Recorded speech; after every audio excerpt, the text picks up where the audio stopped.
Greetings everyone and welcome back to bannersonthewall.wordpress.com. My name is Anthony Russell and you join us for an audio edition of Running with the Herd, our series where we look at the most recent Basingstoke Bison home game. And this one takes us back to New Year's Day, January the 1st, 2023. Basingstoke Bison won, Milton Keynes Lightning 5. Goals for the Bison scored by Zach Milton, and the goals for the MK Lightning 2 from Liam Stewart, 1 from Mackenzie Stewart, no relation, 1 from Ed Naggs, and 1 from Sean Norris.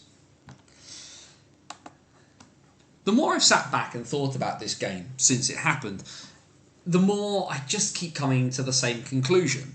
And there's two conclusions, three technically. One sort of comes in two parts. The Bison did not play brilliantly in this game. This was one of those games that we've seen a lot from the Herd across the course of the 2022-23 National Division season. A lot of effort, a lot of very good effort, zero execution.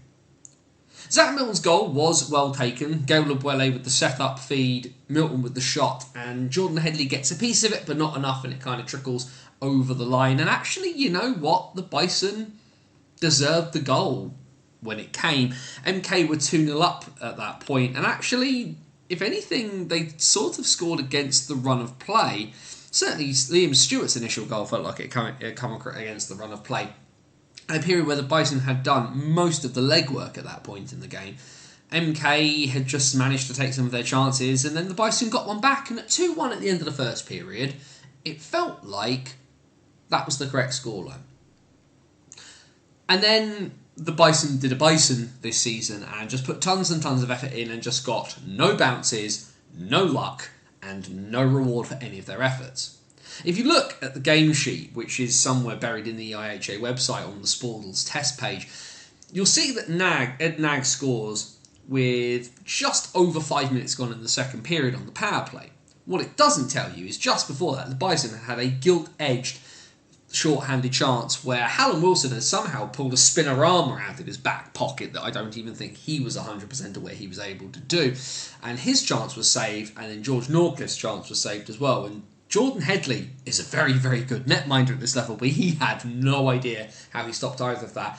MK go down the other end, and they set up and they score. And that's basically kind of how this game went for the Bison. Tons and tons of effort. You can't fault the energy, but again, it was all effort and no output. And this is what's killed the Bison across the course of this season. They just don't find ways to score goals when they need to. They're not very clinical. And a chunk of this, of course, is confidence related. You could very clearly tell the difference between these two sides in kind of where the swagger lay, as it were. But it has to be said, you look at the scoreline, and I'll probably anger some MK fans with what I'm about to say. I think on the balance of the game, the scoreline flatters them. I genuinely think it does.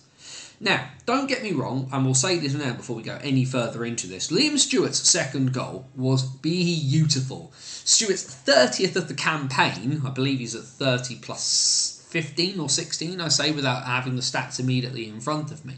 But if that's going to be your 30th goal of the season, I mean, fair play, Disco. Can't argue that one. It was very well taken. Actually, all of MK's goals were kind of well taken. It just didn't feel like a 5-1 hockey game, to be perfectly honest. The thing that would irk me if I was a Milton Keynes Lightning fan is in a game like this, especially one that had been very, very close in Milton Keynes a couple of days before. The Lightning won 4-2, but arguably the Bison really could have won that game. The third period got away from them a little bit. Again, another trait of the Bison season in 2022-23. But in this game, where the Bison just couldn't seem to get any puck luck, you know, they could have had 1,000 shots on Headley and they all would have hit a shoulder or a pad or a post or his baby toe and not gone in. MK were clinical for a bit, and they scored 2 goals in the second period, but they just didn't seem to be doing what they could have done. The difference between the MK Lightning and the Leeds Knights, for me, is, and the MK Lightning are arguably a more overall skilled team. Look at that top 6 when everybody's playing and no one is suspended or injured or playing elsewhere. Chamberlain, Hopkins, Talbot, Norris, Wallace, Stewart, Liam, Stewart, Mackenzie, Sarkanis into that as well. Like, given how things are going at the moment, this should have been a game where they put a cricket score on a Bison side that was so snake bitten it would have needed a flying doctor from the bush in Australia. Leeds have a relentlessness about them that MK don't feel like they have. And that is, I think, the one thing that will potentially cost Milton Keynes the league title this year. What you do get out of Milton Keynes, and like, you can't fault them for it, they are very, very skillful. And obviously, trying to play a high-skill passing game is really, really difficult on the ice in Basingstoke at the moment. That has its eccentricities, shall we say. But certainly, MK deserved to win the game. You can't argue that. The scoreline flatters them, in my opinion. I think the Bison, for their efforts, deserved way more out of this game than they got. Did MK deserve to win? Yeah. It wasn't a 5-1 game, though. From a Basingstoke perspective, there were a few people who put in a ton of effort. And actually, the one person I need to mention here who scored his first National Division goal in the game before the new year was Jack Peacock. Now, Jack Peacock did not do anything particularly spectacular. He didn't get tons and tons of shifts, and actually on the Sean Norris goal in the third period, it was Peacock who got burned. But that's just bad. That's a bad line matchup where Jack Peacock, who has spent most of the year bouncing between NIHL 1 and NIHL 2, ends up against one of the premier players in this division, who's on a two-way with arguably the best-run club in Britain. But Jack looked all right out there. Nothing spectacular. Nothing flashy, didn't need to be. Put in the effort, did his job.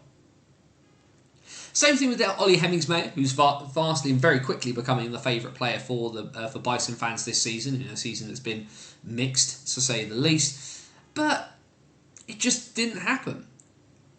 The Bison tried.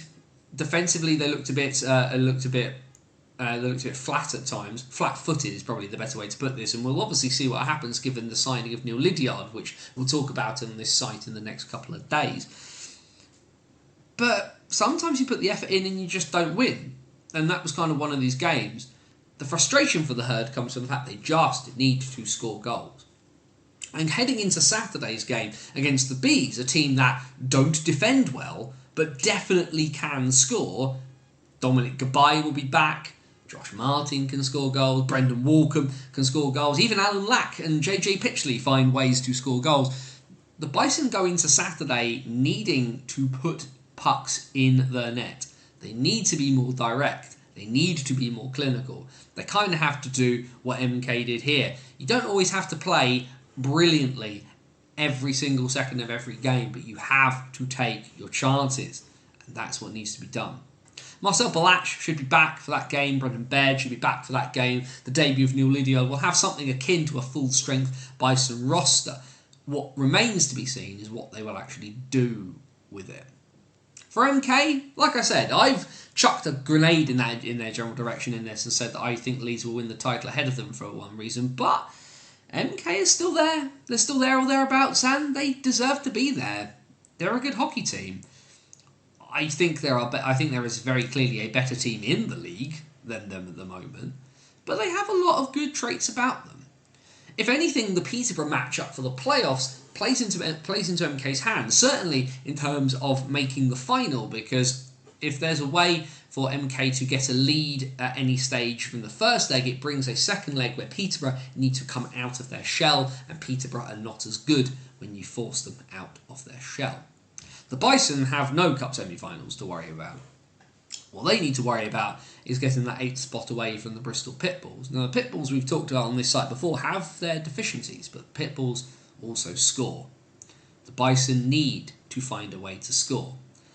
And as I mentioned Wednesday night on the What's Current stream, if they're not going to score tons of goals, then they've got to find a way to stop shipping goals. So signing an experienced defenceman when one of the best players at this level is still unable and not fit enough to play, I suppose it answers half the question. The other half, we said it before, They need to fix themselves.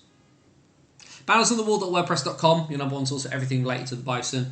We'll have a piece about New Leader coming in the next couple of days. Wednesday nights, of course, the BOTW What's Current stream live on YouTube. Join us for that. All the links and stuff will be on the Twitter at BannersOTW. Enjoy your hockey wherever you get it this weekend. For bannersonthewall.wordpress.com, this is Anthony Russell saying stay safe, and so long till next time.